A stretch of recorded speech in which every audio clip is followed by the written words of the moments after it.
Hello people, welcome back into this channel, and in this video I would like to show you about the Telegram applications tutorial, and I would like to show to you the way how to save chat in Telegram. So the first thing we have to do now is just go open the Telegram, and now we just need to find the message that you want to save.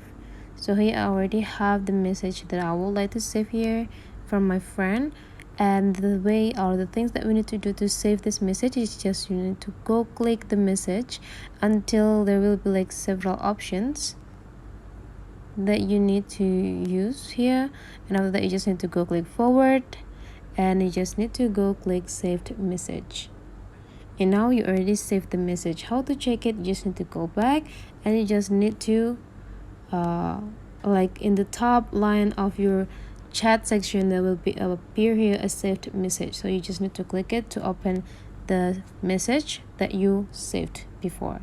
Or you can also go into the settings, and after that you just need to go into the save message over here, and there will be also bring you to the message that you already saved. So that's the way how to save message or chat on Telegram. Hopefully this tutorial is helpful for you. So don't forget to leave some comment, like and subscribe into this channel, and I'll see you for the next video.